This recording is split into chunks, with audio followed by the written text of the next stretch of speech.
Time now for the voice of the land on the Big Play Network with your hosts, Kevin Arnold and Always Positive Jay. Well, we had technical difficulties to start the show, but, you know, it is the voice of the land right here on the Big Play Network, partnered with LPV Productions. We thank our friends over at Vector Technical to get the right person in the right job the first time. I saw plenty of jobs still, like some new ones. They actually created some new signs. I was over there. I had to get some stuff at Lowe's because we were putting in a ceiling light over the weekend and trying to get the house ready for Lincoln's first birthday party coming up next weekend. So not this weekend, but next weekend. But look, we only got so much time, especially with an 11-month-old taking up much of our time. It's very difficult to get tasks done. So got some projects done over the weekend, and something else happened over the weekend, and that is Cleveland won a championship. I know that not a lot of people have mentioned this. I know, like, face masks are just so important, guys. Like white from black or white from gray. I'm colorblind. I don't really care. I don't even know what you're talking about. The Browns announced today that did they? They're switching back to the white face mask. Good for them. Good for them. That's all we're going to do to talk about it. But we need to talk about the Crunch winning the MLIS Championship, the 5th championship in organization history, the 2nd since their return. And we are joined right now. We're going to have a couple players on, but we're going to start with the man in net, the goaltender for the Cleveland Crunch. That is Marijo Musa, friend of the show. He's been on here several times. Marijo, still relishing in the championship celebration, I would assume. Yeah, absolutely. It's hard not to, it's definitely a memorable weekend. So it's still running through my mind fresh like it was yesterday. So absolutely. Now, do you still have a hangover from the party that after this? Oh, believe it or not, no. I didn't go too crazy because I had a flight in the morning and had to work obviously Tuesday. So it was going to be a miserable day. So I had to cool it off a little bit. Nice. What was the celebration like? Whoa, that was loud. Like we said, technical difficulties. Difficulties all night long. But what was that celebration like? I know you guys went back to the hotel and saw some video, especially with Kevin Blackwood. We'll get to him here in a minute. But what was that celebration like for you guys? It was awesome. I mean, first and foremost, before we even went back to the hotel, we went to the hospital to visit him just to make sure he was doing well and, in good spirits and everything like that. So that was kind of the kickoff to our celebration. We wanted to bring him the trophy, and obviously he was a huge part of our season, and, without him, we definitely wouldn't have won it. So, we wanted to make sure he felt that and felt important and everything, because he definitely deserves it. And then, we just went back to the hotel and, started popping some of the champagne and, spraying it all over the place. And I think that's the footage you guys may have saw, and it just kind of kept rolling from there. You guys had an excellent weekend. And I think the story that may have gone unnoticed with you guys is defensively, the amount of depth you guys brought in this season right in front of you and in front of Connor and Liam when they were in there as well. Defensively, I mean, 2 high-powered offenses in Grand Rapids and Omaha, and to basically keep them shut down. I mean, there's always going to be those weird bounces. Goals are going to be scored in indoor with those walls. Talk about your defense and how it developed over the season and became one of those strengths that I don't think a lot of people really talked about. Yeah, definitely. I mean, that's one of the things that I brought up at the beginning of the season to these guys, and especially the newer rookies like Omar and Brian and some of the guys that were sprinkled in throughout the season. When we look back on year one, that was the best defense we've had in the last 4 years. And I told them, if you guys want to lift the trophy at the end of this year, we need to get back to that identity. We know our offense is deep and it's going to take us, score goals and everything every single game. We're going to have a lot of goals, but if we're not defending, what good is that? So, that was the main focus, at least from my end, making sure the guys in front of me are playing at a high level, and, the rest will take care of itself. Like I said, we have a deep roster, thankfully, so we weren't too worried about it, but defense was definitely, the identity we needed to have. And offensively, you mentioned you're always going to have that firepower, but the injuries did happen in the championship game. Of course, Admir goes out with the soft tissue injury. I believe it was the quad injury, kind of tweaking that again. And then what was rough especially to watch, because I mean, the camera zoomed in, and I know you guys took it hard as well when Kevin Blackwood went down after scoring the opening goal. What did you guys, I know there was a time to kind of collect, to talk, as they were getting him over to the hospital, getting him with the right medical personnel. What were those conversations like as you guys were getting set to go back out and play between two powerhouse teams with you guys in Omaha? Honestly, the message was just do it for him. Because obviously going into the weekend, we were just like, hey, we want to win. We worked so hard to get here. And then, like we mentioned, you lose Admir early on, and then all of a sudden that happens with Blackwood. And then your mindset kind of shifts. You kind of develop a new motivation, a new desire to want to do it for a different reason, and one of the themes all year was we need to have a purpose going into every game, whether it was individually or as a team. Like, why are you playing? What drives you to want to win and help this team win? And when that happened, everyone was on the same page. We all looked at each other and just said, look, forget the score, forget the fans, forget everything else. There's one of our brothers, just went down with a very, very bad injury. And, we need to do it for him. And we told ourselves, keep your cool, don't retaliate. We need to focus on the game because there was still plenty of game left to play. It's not like it was the last 5 minutes of the game where you could just kind of close it out. We had to kind of restructure ourselves mentally and stay in tune, and ultimately just said, just do it for him. And, we're going to bring the trophy to him when we're done. There's nothing going to get in the way.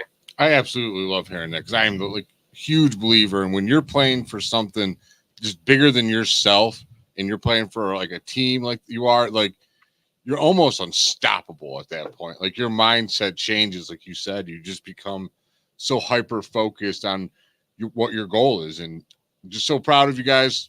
Can't say congratulations enough. Absolutely. I appreciate it. Yeah, I was definitely feeling some bumps and bruises from the previous game and just through the season overall, with my fingers are jammed and hips and knees are bothering. But like I said, when that took place, I think my adrenaline just took over and it was just like, nothing's bothering me. We're going to see this game out. That's how champions are made, man. Yeah. You let the adrenaline kind of take over. And yeah, does it not feel so great when you wake up the next day or that adrenaline kind of winds down and you feel all those bumps and bruises? No, but it's worth it when you're holding up the cup. And why was it so important to you guys for that purpose? Because you mentioned that word purpose, and as I'm kind of like seeing the games as I was calling them with Munch and Gianluca this year, there was more intensity, more purpose, as you said, even coming off the bench as guys were going through their shift rotations. Like the speed never let up in the midst of those rotations. You guys never really seemed to be caught out. Why was purpose was able to be brought on or taken in by the guys so easily this season? Was it the message from Antonio Manfoot, the coach, or is it just the guys that you guys had and it was just easy enough to do that because that's the type of players you guys were looking for? Yeah, no, I think it's a few things. I think first is, the bad taste in our mouths that we had from last year, the way we lost to Omaha. We were up 4-0, same thing as the halftime on Sunday score. We were up 4-0 at halftime, ended up, going on a bad stretch second half. We lost that game. So that was one of the main motivators this year and the factors as to why we, trained so hard and wanted to get this done because of last year. And then second was we understand the opportunity we have. We have a lot of older and experienced guys, and the roster could look very different next year or in 2-3 years, whatever it is. So we have a combination of older and younger guys. So we want to take advantage of this high that we're on and understand that, things could look very different and that success could be, short-lived, right? We look at year one, things happen so fast. We won the trophy in the next 2 years. It was a big struggle, for a lot of reasons. So winning it this year was important. And we already know next year, it's not guaranteed for anyone. So, those are definitely a few of the other factors there. Well, you're answering my next question pretty much. I was going to say, how do you go into next season knowing you can't rest on your laurels? You've already witnessed this. It reminds me of the Patriots when they won their first championship, the Super Bowl. The next year they lost. They weren't even, I don't even think they were in the playoffs because they just thought they were going to come back and be the best team. And then they weren't as desperate to win that championship. And it taught them to be like that. And now you guys have that same mindset because you felt what it was like. You won it, and then 2 years in a row you didn't, and it sucked. This year you won it. So I'm hoping next year, you guys are going to go into a lot different and saying I tell all my nephews, when you're on top, what does everyone want to do? You got to work even harder than before because now everyone's coming at you. You're on the pinnacle. That's what everyone's looking at you now. So you got to be even better than you were this year. Absolutely. Yeah. You're the target and, they're trying to pull you down from it. And I'm glad you brought up the Patriots because someone asked me today, like, what is the feeling of like winning, any sort of championship at any sort of level? And I'm like, look, it's great and all when it happens and you enjoy it. But, those who know Tom Brady, his quote goes, the best one is always the next one. So that's simple motivation for all the guys next year to understand, hey, this was great, but on to the next one. We don't look in the past. We don't celebrate the past. We look what's in front of us. So. And I think what you guys, and I mean, even the quality programs like Grand Rapids and Omaha and Chicago and the others, Ohio Extreme, Colorado in the league, I think eyes got put on you guys. And I think that there's going to be some expansion in the league again. So there's going to be more competition. I'm sure there might be a little bit more travel. Those things will all shake out over the off season, but you guys have set the standard, and that has to feel good. That what the Crunch were before all of indoor soccer disbanded here in Cleveland, now that it's back, to just pick up and bring that intensity, that purpose, as you said, has to feel good on the inside. While the next one is the biggest one, you guys right now, at least being able to kind of soak it in, has to feel good knowing what you guys have brought to that crest on the front of your guys' jerseys. Yeah, absolutely. And we talk about it, especially at home, because obviously when, we're about to walk out pregame and we see hundreds of fans on the sideline from young to old. And, that alone is a purpose in itself to represent them and play hard for them. And, for committing their time to come watch us and support us every single weekend. And obviously, you think about the guys that wore these jerseys before us years ago when the Crunch were at an absolutely high level and they were winning championships back then.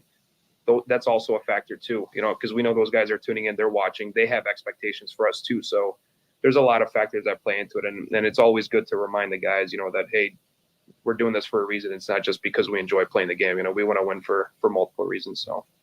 So let's keep that purpose rolling. And I'm sure there'll be some more young talent, but a very deep roster.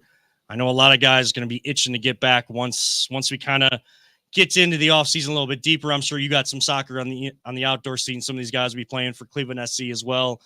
Different teams, different tournaments. But Marijo, we appreciate you coming on the show. We'll have you on again because the Crunch are just getting things started in this reincarnation of the team. And congratulations to you and the boys again on winning the championship and the motivation just getting started for next year. Absolutely. Yeah. Thank you guys for having me as always. It's a pleasure. Absolutely. That is Marijo Musa, goalkeeper for the Cleveland Crunch. We'll be joined by Captain Crunch. Champion goalkeeper. Two-time champion goalkeeper Marijo Musa. And we will be joined by two-time champion Captain Crunch, Dave Jordan, another friend of the show, on the other side of the break. This is The Voice of the Land right here on the Big Play and Be On Air podcast networks. Whether you're looking to hire new talent or start a new career, Vector Technical has you covered.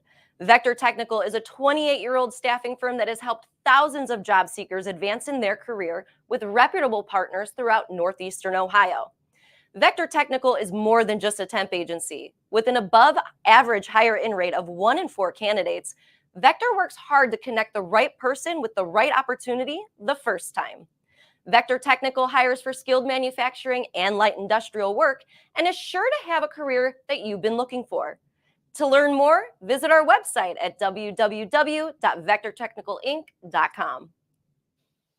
Welcome back to The Voice of the Land as we celebrate and champion the city of Cleveland and the champions that they are here in the city of Cleveland. We keep the championship celebration rolling. We just had two-time champion goalkeeper Marijo Musa, and another friend of the show joins us now. That is two-time champ Captain Crunch.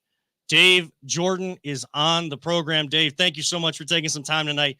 Got to be still feeling that championship celebration going on with you and your family and the entire organization. Oh no, we're back to technical difficulties. Dear Lord.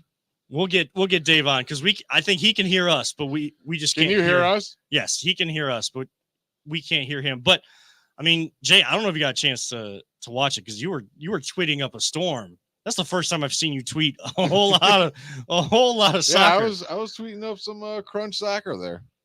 He should be good to go. Can you hear us better, or can we hear you better? Can you hear me now? Very, very faintly. Just sounds like you're down the hallway. That's all. Man. The headphones die on you. Yeah. Jay, I mean, these guys, the performance they put in this weekend. I mean, Mario said it. The key word was purpose. And it just seemed like every stage of the season, they had a different purpose to continue that success. The best part about it is they put their foot on the gas and they never let up, like ever. Like none of those games were like close. And I was hear you a little better. We good? Yeah, I can hear you. Yep. So Dave Jordan joins us. We were just kind of talking about the performance from this weekend, and Mario mentioned the word purpose, and it just seemed like, especially when Kevin Blackwood went out, but just the whole season, there was just this different sense of purpose from you guys, the young talent you guys brought in for their first seasons. It just seems like that purpose was always there, and you guys executed to perfection to win the championship again. Well, I mean, honestly, it started as soon as Antonio got hired head coach. Again, you guys hear this a lot. I mean, we know each other for a very long time.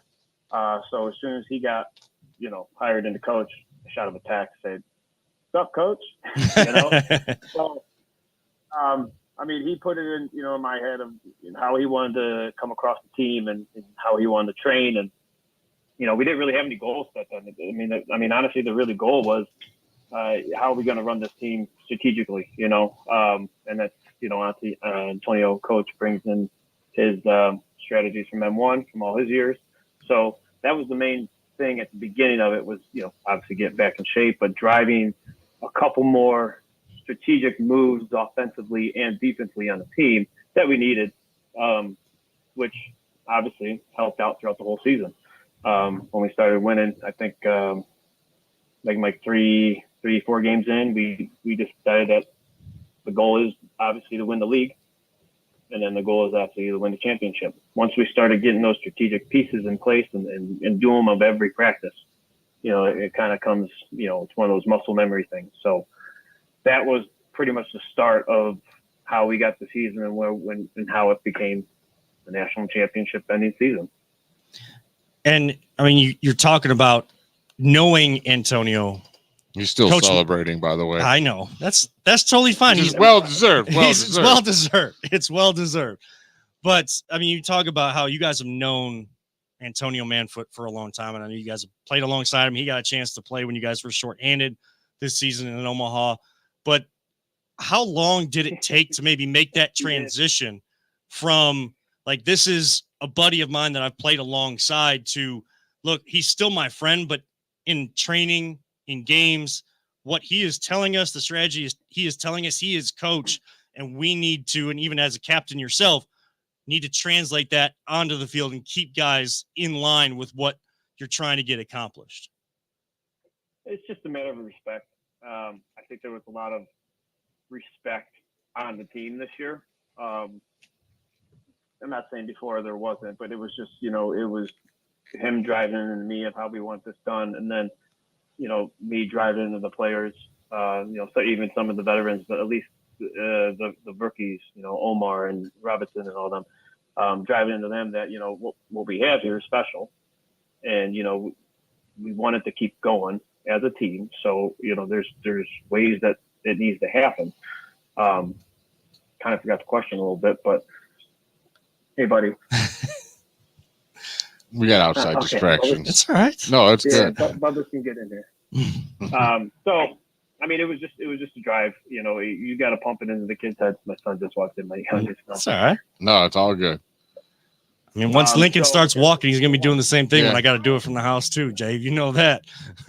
Link's going to be doing that. He's about to be 1 year old already. So, this is AJ, this is Arthur. We're talking with your goalkeeper about how 4 years ago you guys won it all. then the next 2 years you didn't accomplish what you wanted to, but this year you're back to the mountaintop. How do you keep the focus for next year to like be even better? Because we were saying how people are now after you guys. You're the champ. You got the targets on your back. How do you, as the captain, what's your message to your team to be like, we cannot rest on our laurels and we got to be even better than we were last year? I mean, I know you guys are sports guys. You've seen it all the time. It's tough to go back to back. Oh yeah. It's tough. It's tough having that bullseye on your back. You know, I mean, I think Grand Rapids had a little bit on that, and a little bit more pressure on them. But regardless for us, it's just we have to stay motivated for that next one.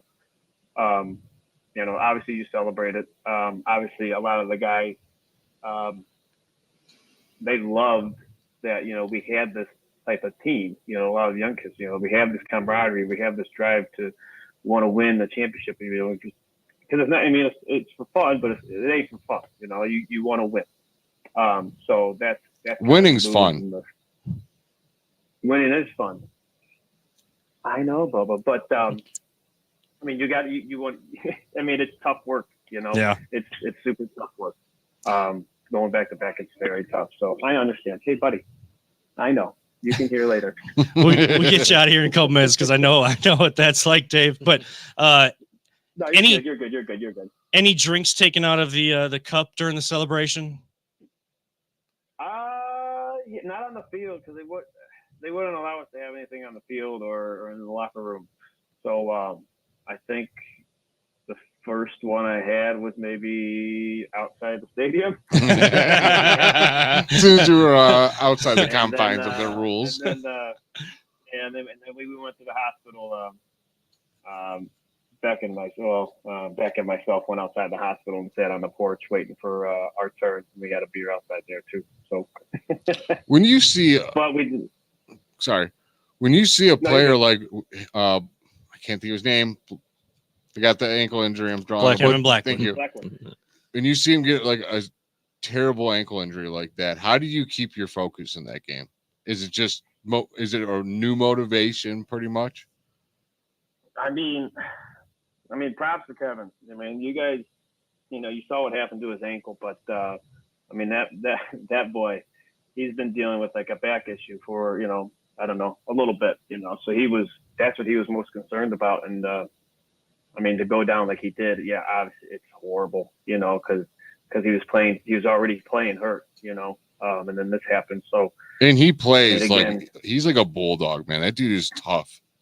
He's a hockey player playing soccer. I swear to God.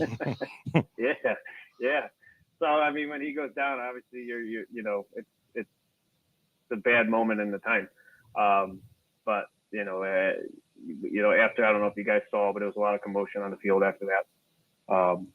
So once that broke free, and you get everybody settled down, and you get Kevin settled down, it's just, it goes back to a saying that I said to guys before. Like, I was in the room sending a WhatsApp message to the whole team, and it's like, we deserve, or not deserve, but we need to be motivated, and people need to step up when the time has come. That was even before that. So, and it happens in a game. It sucks, but you're a team. So what does the team got to do? You got to stick together. You got to come out and face adversity, and you got to do what we're good to do. And I'm sure that was a special moment in the hotel room. I mean, I don't want to make light of any sort of injury, but when you guys had like his picture and stuff with the cup and stuff, almost felt like he died. It felt like a memorial on the field, the way that it looked. But I mean, that moment had to have been special, bringing the cup to him, you guys playing for him, and the additional celebration you guys got to have with him in that hotel or in the hospital, and lifting his spirits as well as your guys' spirits being lifted as well, being able to see your teammate and know he put in as much as he could this season, and you guys did the same for him and for each other. He did. I mean, he kicked off their scoring for us, so first goal of the championship. I mean, that's huge. That's a huge tone setter, because, at the beginning of the game, we know Omaha's a good team, and, we know we could press them a little bit, but they're good at counterattacks. So if you press a little bit, they get a counterattack, boom, they score 1-0. So it's a huge momentum when you get that first goal, especially in the championship game, which brings our spirits up. And like you said, and I said that he was playing hurt, but you know, he did all he can do. It sucks it happened, but he did what he needed to do. And I told him that in the hospital, you know, and I told him that before he left to go in the ambulance. I said, you did all you can do. So we're going to do more for you.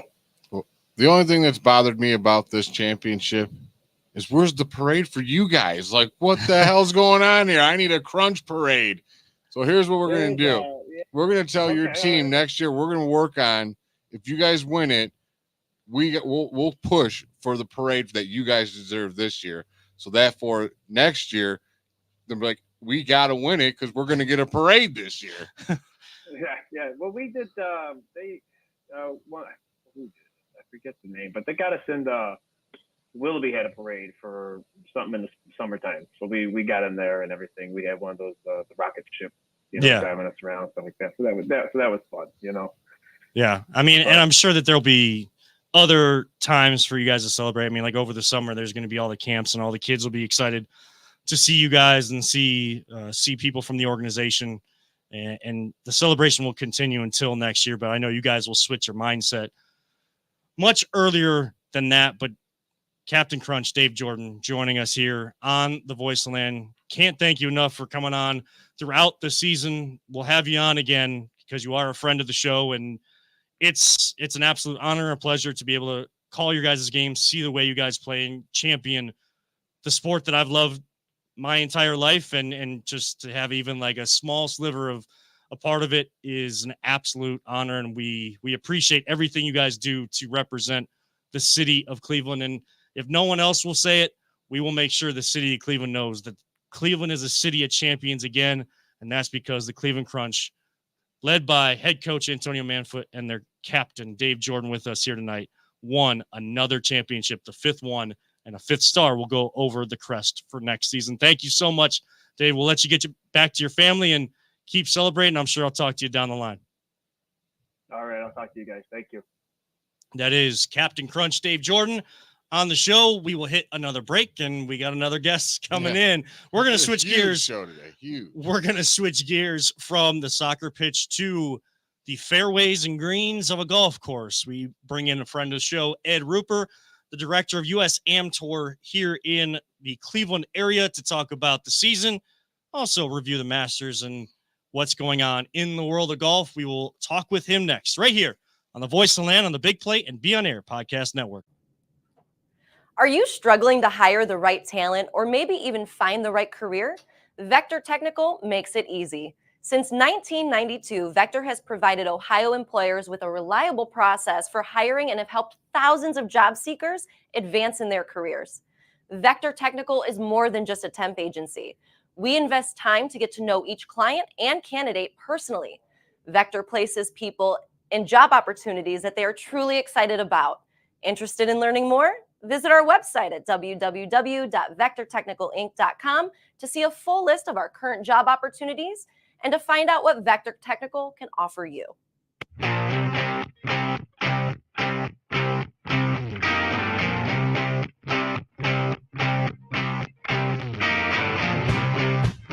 Get your gear at voiceoftheland.com/shop.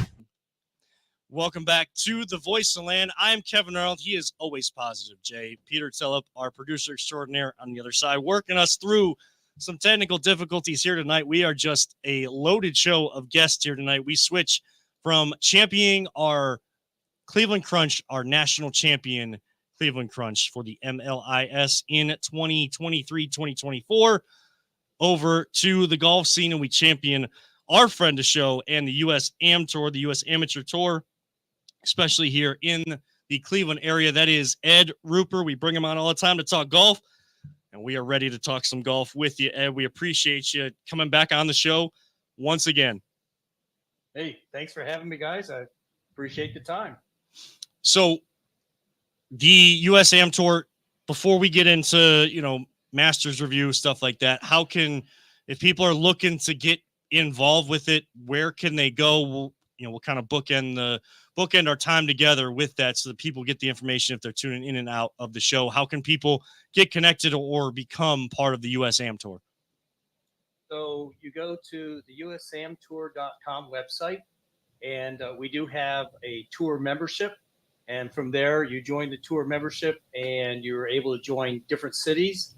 And being part of the tour actually allows you to play on any tournament that we have across the country. Right now, we have over 32 cities and over 8,000 members. So very proud of it. We are the largest amateur tour in the country right now. And I mean, hey, Cleveland's always doing big things, so why not be the biggest piece of the tour? Ed, I know you probably watched the Masters over the weekend, the kickoff of the major season in professional golf. Scotty Scheffler is he's that guy on a different level, but I've heard so many people say about Scheffler, he's not drawing the viewership like Tiger used to do it at his peak, and there's not that guy that's doing that. Why do you think that, there isn't that guy that's drawing him in, even though Scheffler is probably probably the best? He is rated the best in the world and has definitely shown that in majors as of late, but just not bringing that draw, the average fan bringing him back to the Masters. Well, I mean, you guys know about the fracture in golf right now between golf and live. Yeah. And Scotty's just not that flashy guy. I mean, he's consistent. He's good. He plays. Now, I'm going to say I'm from Texas, so going horns, yay, go Texas, right? But Sure. He's just not flashy. He's he's like an ordinary guy. So he's just nobody that jumps out at you. That's all. And I think in some respects, golf misses some of the characters, and actually a lot of the characters with the live. So PGA is a little bit boring right now. Like Koepka, he's in the live, correct? And that dude's definitely a character. Oh, he is. I could be friends with him. I really could. Who is he? I forget who he has beef Full with. Swing on Netflix. I could be friends with him. Is it DeChambeau that he has like beef with or something? Yeah, but they're like buddies now. No, it was better when they were like enemies. $100 will make you friends. Yeah. Yeah.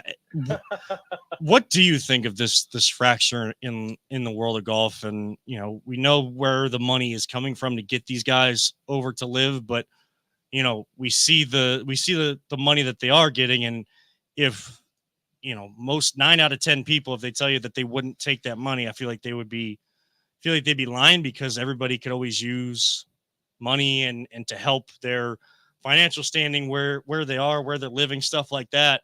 You can't fault them for taking money, but where do you stand on all of this? And do you think there's ever going to be like this come together moment, both PGA and live, now they come back together? Do you think that's actually going to happen like it's always talked about? I don't know. I don't know, because you keep hearing the PGA say, hey, we're in talks. But, here it is now going on a year, and they really haven't made any progress. And again, you talk about the money. I don't blame anybody for the money. What I kind of got upset with was the live guys going, oh, I did it to grow the game. Okay, come on, let's be honest. Grow your wallet. $200 million at you. Yeah. You're not growing much other than your wallet. Exactly. So I hope it comes back together, because we want to see these guys, the DeChambeau, the Koepkas, the Smiths. We want to see them all kind of compete week in and week out, but I'm just not sure where it's going right now. It's really kind of a tough environment. Do you think the live guys suffer when they come to these major tournaments, only playing now 3 rounds in live, and PGA Tours, these guys are playing 4 rounds every single week that they're out there on the course? And it just seems like, DeChambeau had pretty good start to the Masters. I've seen Koepka have good starts to majors. And it seems as you get into that 3rd day and even into the 4th day, that tail off is there. You feel like there's any correlation there? No, not at all. Okay. These guys they're professionals. They know how to focus. I think it's just that at times when they're on live, it's not the same cutthroat capability anymore. Yeah. Because you're getting money no matter what. PGA, exactly. It doesn't matter if you win or lose. You finish last, you're still getting $10,000 or something like that. But in a PGA, you have a cut. You have to work, And if you don't play well those first 2 days, then you're out and you make zero. So no, I think these guys, especially the high-end guys, are professional enough that they've got that extra gear. They got that mentality that they could do that if needed. So that's what my next question was going to buddy off his is, I wonder if that mentality, because you heard how the Cavs, they were back in the day, like, can you hit the switch? And they're worried about this brand of the Cavs. Do they have the ability to hit the switch without LeBron?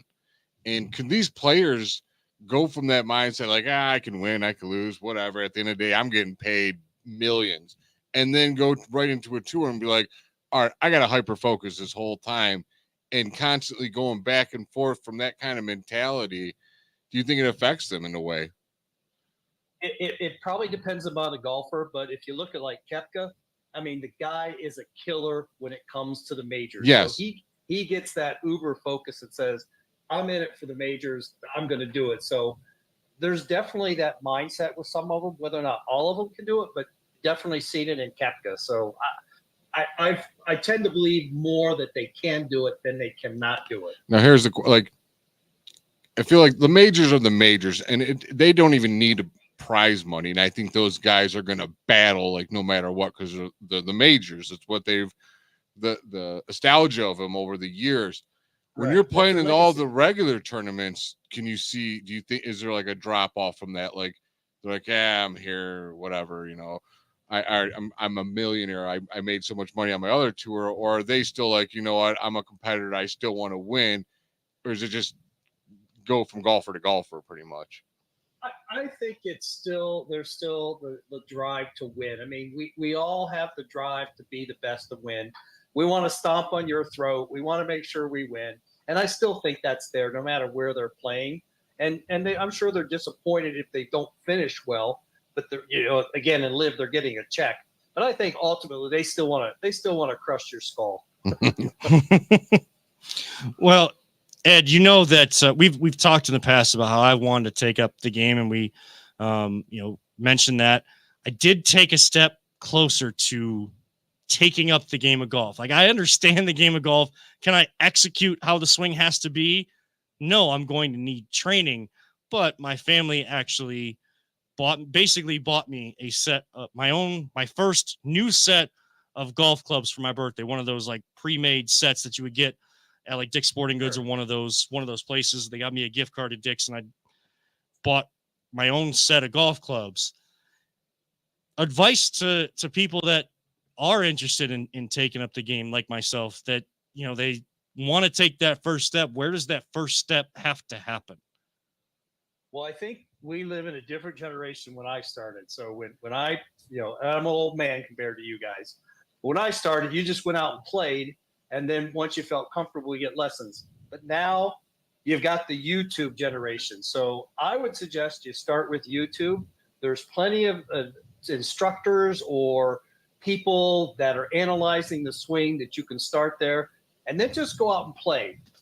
Don't worry about the technical piece at this point, because I think what you need to do is first kind of develop your own swing, and then once you've developed that and you've got some consistency, I mean, really, that's what golf is about, being able to consistently execute the swing the same way. I mean, you look at like Jim Furyk's teacher, his high school golf coach told him he'll never amount to anything. Now he's like a four-time major winner. Mm-hmm. So it's just a matter of, can you execute the same swing over and over again? And once you've done that and done that consistently, then I would say go see a professional and then start getting some lessons, because it's really tough to try to take lessons out of the gate if you haven't tried to develop your own style.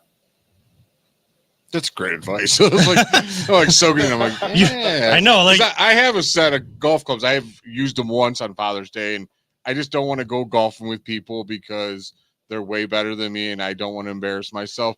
So I would say, Kevin, go golfing with me. And I'll join you guys because I'm not very good either. And I'll say one more tip. We need to go to a Metro Parks course where there's no houses. I saw you on one of your podcasts. You're talking about you want your own golf outing. So I did kind of see that not too long ago, right? Yeah. I would you love to gotta do our play in own. order to have your own outing. Come Yeah, on. I mean, I don't have to play on my own outing. I got to be the host. Ed, it's That's actually what I'm great at. Ed, it's always about Jay. You know, Kevin's going to be the one playing. he it. just put the positive in there. It's always about Jay. That's he just fit the words around to come up with a moniker, always positive Jay. But you know, Ed, I mean that really is great advice. Is there what Jay was just kind of saying though, is there that intimidation factor that you feel like maybe pushes people away from going and trying to learn the game of golf at their pace, at their rate? Because they're like, oh, well, I know all these people that go golfing. I don't want to go golfing with them, like Jay just said, because they're way better than me. Like, I don't feel like I can go out anywhere. Well, if that's the case, you're hanging out with the wrong people, because golfers, I mean, myself, it doesn't matter. If you're out there for the enjoyment, it doesn't matter how good or bad someone is. Okay. And I tend not to give anybody any advice when I'm out unless they ask me. But it's just a matter of just go out, enjoy the company, being in the outdoors. And that's to me, when you first start golfing, that's number one. So this is what we need to do. All of us go I'll golfing with you guys if you All want. right. Exactly. And here, you said you're not going to give advice until I ask. Give me all of the advice nonstop. Keep critiquing me. I want to be good. Like, I'm so competitive. I hate sucking at something that I'm doing. It drives me crazy. Richie, we need to get back out there though on one of your tours for sure, because we checked out Greyhawk. I remember that. You guys know you're always invited. You know that. So yeah, we'll have to get a one we haven't gone to yet, because I like to see all the new ones. I know it didn't come together last year, but you know, having a new kid and everything. I still hear pitter patter feet at your house. I think didn't come about, right? Yes, yeah. So I mean, he's about to turn 1 on May 1st. We have, you know, families are 2 hours apart, so we're gonna have a birthday party up here at the end of April, and then that's great. Yeah, another birthday party with the family. And since now he's getting old enough, you guys can all come out. Oh yeah, we just got to get him. He won't let go of stuff yet. Like, he wants to walk, he just won't let go to try it, to try it on his own. I mean, and it's kind of me with golf. Like, I've wanted to get into it. I just haven't, let go and just let myself get into it and experience it, because I always loved watching it. I'll watch it whenever I can. And I understand what they're trying to do, the whole concepts behind it. It's about the actual, can you do it? Just like Ed was saying. I just want to beat my dad on Father's Day. We'll arrange some range time, maybe do a couple range sessions, and then after that we'll arrange to go out and play 18. Do you ever go to the Top Golf over there on 480? Do it all the time. I'm like literally on the other side of the bridge, so I'm ready whenever you are. We know the entertainment factor of places like that. I've always wondered, from like an actual golfer's perspective, are there benefits to working on your game by going to a place like that? No. Okay. No, it's all for fun. We go out there every year with my golf league. It's kind of our winter thing, and we just go out to goof off. We don't go out to try to work on a thing. We just go out there and have fun. I mean, if we were going out there and we were swinging, you could still see, like, hey, do this. You know what I'm saying? You could. Oh, yeah. Like, for very beginners like me and Kevin, I think that would be great. But, but just going to the range is going to be a lot more affordable than going to Top Golf. This is true. Well, we're talking about in the sky is very, very accurate there. Yes. Yeah. That's our AI system, Ed. Peter, he never wants to be on camera. So we basically turn him into an AI system on the show anytime he jumps in. Yeah. Even though I have no idea what AI actually is, I just know that we call him an AI system. And we're talking about trying to get out to another stop this year as a show. Talk about some of the, talk about the US Am Tour again, how people can get involved and some of the tournaments that are going to be coming up with the Cleveland market specifically, where those different courses are going to be this year. Okay, sure. Again, the usamtour.com. We just launched a new website. Many of us, we had a nice article written about us in Golf Digest. You may have seen us in Golf Digest, and we had a one-page ad with Golf Digest. So, and I had these written down just so I remember them. So where we're going this year, we open up Sunday at Chippewa at Doylestown. In May, we'll be at Brookledge and Kensington over in Canfield. And then in June, we'll be at Glen Eagles in Twinsburg and Greyhawk up in Grafton. And then in August, we're down at Oak Shadows down in New Philadelphia. Great layout. Our players really loved it. We're also in Ashland Country Club in June. We're kind of doing a joint event with Columbus. And then our championship this year is going to be at Avalon Lakes, where the PGA used to play out in Warren. Yeah, I've heard of a few of those courses. I mean, of course, we were out at Greyhawk, but I mean, those are some pretty good spots, and especially in New Philly. Like when I'm going to the in-laws, I'm driving right through there, so that might be perfect time to, family trip, but put a little business behind there as well. Well, Ed, we thank you so much for taking time tonight. We always appreciate having you on. I promise you this year we'll have you on during the season as well to talk about some of the other golf happenings, especially if there's any news or movement between PGA and LIV, but also for an update of who's leading the US Am Tour. Love to stay more connected on that this year. I even got my golf hat on. He's got his golf hat on tonight, so he was ready to go. Ed Ruper, awesome. Director of US Am Tour here in Cleveland, thank you so much for taking time to join us here tonight, and we'll talk to you again very, very soon. Thanks, guys. Again, appreciate the time. Absolutely. Bye-bye. Well, Jay and I got a few headlines to kind of run through in our last 15 minutes. We got started about 10 minutes late, so we'll go 10 minutes past 9, but we're going to try to keep this to an hour. We got a lot to get to in a very short amount of time. That's what's going to make the final segment fun today. This is The Voice of the Land on the Big Play and Beyond Air podcast networks. Are you looking for a career in manufacturing? Vector Technical has you covered. Vector Technical is a 28-year-old staffing firm that is partnered with some of the biggest and the best companies throughout Northeastern Ohio. The recruiters at Vector Technical will coach you through the entire job process and will help you land an opportunity that you are truly excited about. Vector does not add any additional fees and offers benefits as well as free online skills training through Penn Foster. To learn more, visit www.vectortechnicalinc.com and make sure to check out our job board to see a full list of our current opportunities and apply. Welcome back one final time to this edition of The Voice of the Land, part of the Big Play Network, as well as the audio streaming at Be On Air Podcast Network once we get that all situated. Plus, you're going to find us on your favorite podcast platform. We got a lot to get to in this final. Yeah. There's a lot going on. We just spent 3/4 of our show and we didn't talk about one of the 3 major sports teams in our city. No, we didn't. Well, we did. We made sure we took care of referenced them, but we did our due diligence. We took care of that. The face mask. Yeah. That's not news. No, it's not. I know people love it, but it's a face mask, dude. It's a face mask. Just remember, Andrew Berry has his pre-draft press conference tomorrow. You know what he's going to do. He's going to say a lot of words. And not say anything at all. And not say anything at all. He might say something about Stefanski's going to be on the radio tomorrow, and one of my questions might be read to him. Oh. I asked, because, all right, what does Stefanski ever answer about the Browns? Nothing. So I'm like, all right, he ain't going to answer no Browns question. So I wanted to ask him. I was like, you've been in Cleveland for all these years now. What's something you've learned about Cleveland that you didn't know when you first moved here? And so that's a question you might get some, at least pop our city. Yeah, I mean, and you saw he joined Watson in his podcast. Like you saw. No, I didn't. Oh, you didn't? No, I didn't watch it. No, sorry. I mean, I know he did. I'm just insulting his podcast. I can't stand the fact that he does one. I think it's stupid. Okay, what? That's. I fair. told you, man. People ain't gonna like my Watson takes lately. That's anymore. fair. No, you know me. I think it's the biggest waste of time. He's the only quarterback in the entire league that has a podcast, and it annoys the crap out of me. And I'm always on your side with all of that. Yeah, all I'm saying is that the video clips that I saw, you saw a little bit more personality from Stefanski. And I know when he's joined some of these radio shows. Is it bad that I didn't watch 1 second, Kevin?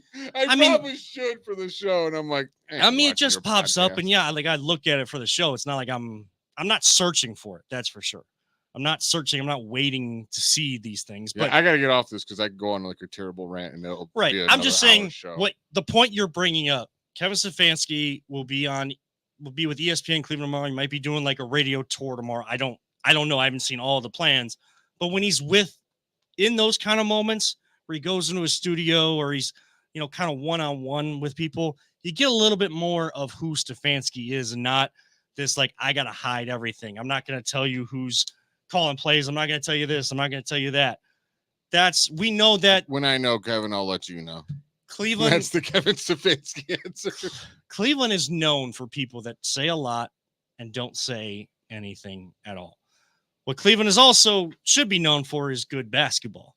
Playoffs start this Saturday. Cavs game 1 against Orlando.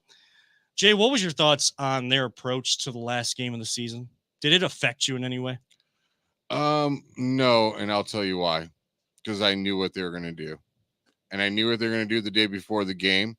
And the Charlotte were plus $700 or $700. And I may have wagered a nice amount of money, and I may have won a nice amount of money because the Cavs, I knew what they were going to do. I'm like, they're not going to play anyone. It's the last game of the year. They're going to rest everyone. You got Donovan Mitchell, whose knee's killing them. Yeah. Like, I'm like, no one's going to play. If this, now separating myself from my bet, I thought it was kind of chicken bleep, to be honest with you. I thought they probably should, in my opinion, probably would have changed had not the Browns did what they just did in the playoffs. And I'm like, all right, because I said before, I was like, I don't think it's that big of a deal. And it was. It was a huge deal. Yeah. Momentum's big. So right now, let's just hope that the momentum starts the game 1. If this team wasn't playing, and I'm not saying they had to be the winning 18-20 team that they were before guys started coming back from injury just before the All-Star break. But if this team was even a semblance of that team after the All-Star break, I don't think as many people would have had a problem with it. The bad look is when you're winning the game, but you stick to your plan. You take the starters that you were allowing to play, the main rotation guys you were allowing to play in that game. Your plan was to sit them in the fourth quarter, but you're winning, and New York's kind of battling with Chicago. Milwaukee's losing.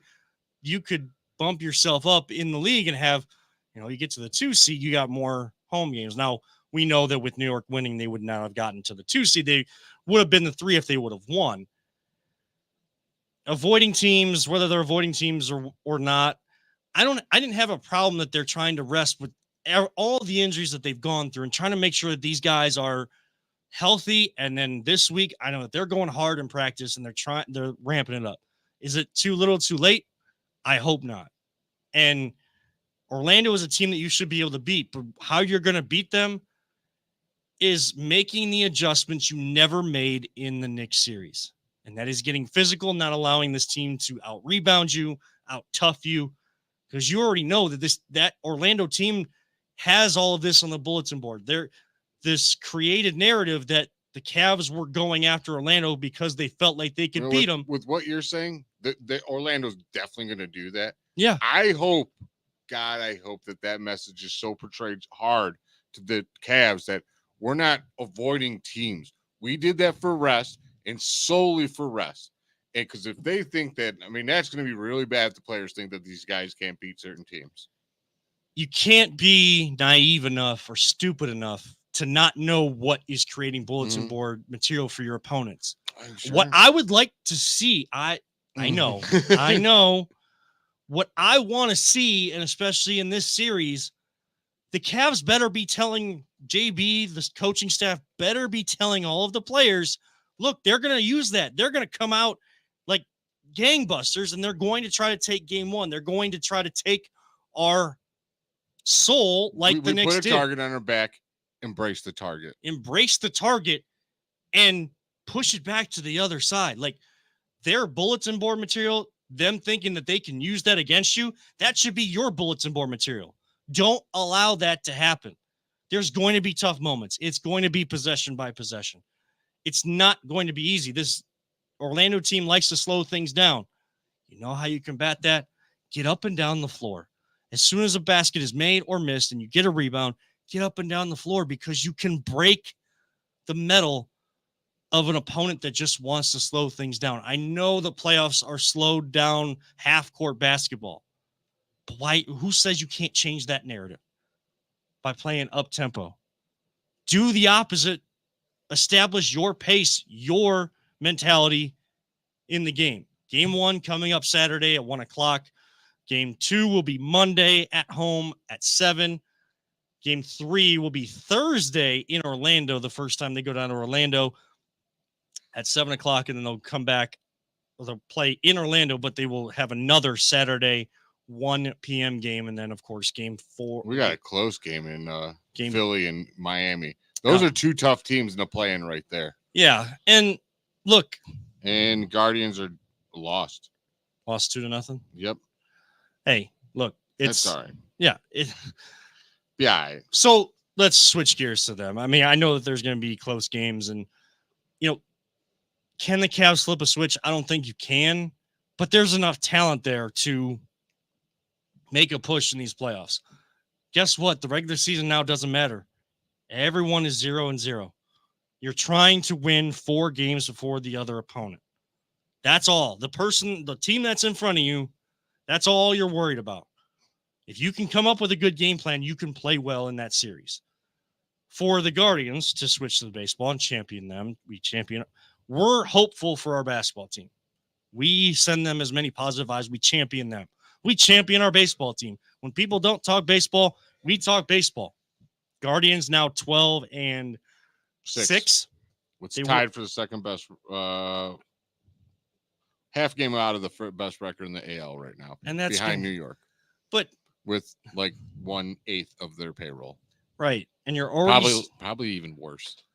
But you're already seeing like injuries to the pitching staff. Like, it's April. Yeah. Had enough of this. Look, it's great I'm glad so many people are talking baseball because they're getting off to a much better April start than we typically see here in Cleveland. Mm-hmm. What I don't like is that the people that are on the ledge with us right now, that we will support the baseball team. When they go bad, when they have their lows, they're going to bail. The lows, they're going to bail before the low even hits the low. And it doesn't feel genuine. Here it is. I love what Stephen Vogt is doing. I love what they are. Kevin, what did I point out to you that I love seeing when we first got to this thing? 2 kids playing catch outside. I was like, man, that's great to see. You don't see that a lot. We're baseball lovers, man. What do you want? Peter, you too. I see you not paying attention over there. No, he is. Nah. He has to. After I don't. I have to know when to cut you off. Look, this team is, and yeah, they're hitting home runs. Again, reality check. Every team goes through offensive lulls. I'm going to keep saying this on this show. The teams that will have success, if the Guardians have success this season, it is because they stem the tide on those rough moments sooner than other teams, the teams that end up losing close to 100 games, if not 100 games. I like that there's a bit of free swinging. It doesn't feel like guys are pressing at the plate. And this isn't anything against Terry Francona. It's just sometimes a fresh voice when you say things that you mean the same exact thing the last guy meant, but you mix the words up, you say it in a little different way. I mean, that just helps to rejuvenate him. He's saying this team does not give up. They have fight in them like no other. Yeah. And that started 11 years ago with Terry Francona. His message is still here. You have 27 outs. Now a young guy just doing what he's doing, and he's starting off great. You have Terry Francona said it, and like you said, Vogt is continuing it on. There are 27 outs in a baseball game. In order for the game to end, I mean, yeah, you might go into extras, but for the most part, 27 outs. Until that last out is made, you continue to play. And guess what? Stephen Vogt also has said, you guys have played together for a while. Like, I'm not trying to change anything. You guys just go be you. I just have some tweaks and some different new age type stuff that I can help add to you guys. You know what's jumping off course and started thinking about this? How great is Terry Francona? How many times we say you don't want to replace the great, you want to replace the guy replacing him. With Terry Francona, you actually just want to replace him because that culture is so good that you could just slide right in there, and it is such an easy transition for Vogt. The reason why you don't want to be the guy that replaces the guy is because you know that, like, it's very hard to push away that you are going to overwork and overthink, overdo things to try to, like, say, like, oh, I'm here, I can do this great of stuff. You had this guy that was doing this great stuff. Now it's my way. We're going to do it my way. Yeah. And Vogt's not doing that. He's very smart about it. He's allowing the culture to stay there. And he's just adding. He's not revamping. He's adding. Yes. Is that going to result in this team making a run of the Central and no, the it playoffs? reminds me of it's I don't know if you're around watching football. Is when John Gruden was it John Gruden the Bucks that won it? No, who was the coach before John Gruden? God, I'm so terrible with names. Wasn't it the guy that went to Indy with Peyton? Yeah, and I can't think. Tony Dungy. Thank you. So they were Warren Sapp always said, like, we had this kitchen, right, and it was just a mess, and it was just crap everywhere. Tony Dungy came in, cleaned up the kitchen, got it operating, everything spick and span. We're ready to cook. Then he had to go, and John Gruden come in, and he made the cake. And that's exactly what Stephen Vogt's doing right now. Yeah, you want to continue. If you have to go in a different direction, you want to continue to build and not have to rebuild and like start from the foundation. Start the foundation from step one. Before we get out of here, be remiss if we didn't mention the WNBA and women's basketball. Caitlin Clark, of course, goes number one, the least kept secret in all the world. Yeah, and boy, oh boy, does she handle the attention so well, and doesn't take it as like I'm queen, I'm number one. All that matters is me. You know what she's saying when people are asking her, as much as Diana Taurasi and some of these old. Don't even get me started on that lady. I do not like how she's treating her. That's just wrong. I definitely want to have a deeper conversation one day, on this, because look, guess what? Whether you like her or whether you like Caitlin Clark or not, she's going to be bringing eyes to your league, and there's going to be people that catch on to the Phoenix Mercury. Just don't be an angry curmudgeon. Yeah. Like, look, Caitlin Clark knows that there's going to be a transition from college to the professional ranks. She knows it's not going to go perfect. She is saying that. You know what she tells people when they ask her, what do you think you will be able to have success with in the WNBA? She doesn't go logo 3. She doesn't go like, oh, I can get to the basket anytime I want. I can shoot from wherever I want, however far out. Well, she says her passing, because she's got a Leah Boston, who's a really good player for the Indiana Fever. She has Kelsey Mitchell, who was a standout freshman and player for Ohio State for a while. There is young talent in Indiana. She's like, I just got to give them the ball.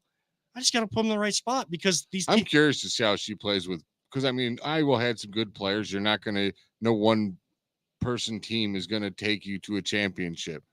So I don't want to down talk, but the players that she's going to have around her now are going to be a lot better and a lot more talented. But look, I mean, the numbers are up for viewership. I mean, you had, and what I tell you before it started, did I not tell you that the girls tournament would outview you the did, men? and like there was no way like people couldn't see that. I think people didn't want to accept that, but that's good. That's good for sport. The people that want to tear it down, there's always going to be those people, but it annoys me. And then the people that are bringing out like, oh, what is her contract going to look like? Guess what? This is just, we're building. Women deserve more money, but it's going to happen by like, hey, we're starting to watch more. We need to keep going, and not just like, oh, the first game of the year, we just watched Caitlin Clark. No, if you watch Cardoso and Angel Reese, they're playing together. A 6'7" and a 6'4" forwards, like that can dribble and all of this kind of stuff that we love about the men's game. There's a positionless basketball. Boy, oh boy, did the Chicago Sky get great talent. JC Sheldon from Ohio State. That girl can shoot the basketball. Like, there's new TV deals coming. There's all of this stuff that's going to gradually take that next step in terms of revenue. But appreciate the greatness that you're seeing. Appreciate the work that you're being shown. And Caitlin Clark's not the only one. All of this talented There's a lot of stars in the NBA, like well-known people. You got Sabrina.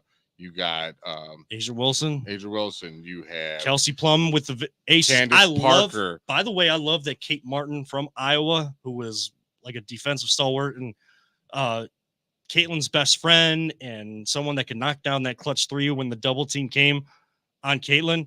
I loved seeing that she came to support Caitlin and ended up getting drafted by Las Vegas, a championship team, in that same night. Like, she got a chance to have her moment too. Loved seeing that. And Caitlin even took a moment away from media to watch her friend do that. Like, that's the type of women that are coming into the NBA or WNBA.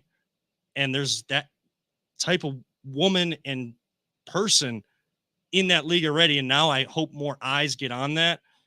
And can't wait to watch the WNBA. Like, I'm going to be watching that as much as absolutely possible. And it's good to see. It's good for sport. You may not agree with that. I will keep championing that it is good for sport, what is happening. Caitlin Clark is the focus. But boy, oh boy, the talent that people are going to catch on to, and the level of basketball that people are going to catch on to now that they caught on to the college game, professional level gets even more intense. I can't wait to see those numbers grow as well. Well, we touched on a lot tonight. We had 3 guests, so we want to thank Marijo, Musa, and Dave Jordan from your national champion, Cleveland Crunch. Yes, Cleveland is a city of champions again, people. 5 championships. Get on board. Get out to the Crunch next season. I'm telling you, it is fun. It is family-oriented, and it is exciting action. We also thank Ed Ruper for talking golf with us tonight. We ran through as many headlines as we could. Thank Peter for figuring out all our technical difficulties. Yes, thank Peter. Out blowing a gasket. And now we must bid adieu to all of you. So for Peter Tillip, the producer extraordinaire, and I don't put that lightly, for Always Positive J, for Marijo, Musa, Dave Jordan, Ed Ruper, I am Kevin Arnold, reminding all of you, don't let anyone ever tell you it's just a game. We love you all, 3,000. Don't talk about it. Be about it. As our great late friend Mike Allen always used to say, live life, all gas, no brakes. We will see you next time on The Voice and Land, on the Big Play and Be On Air podcast networks.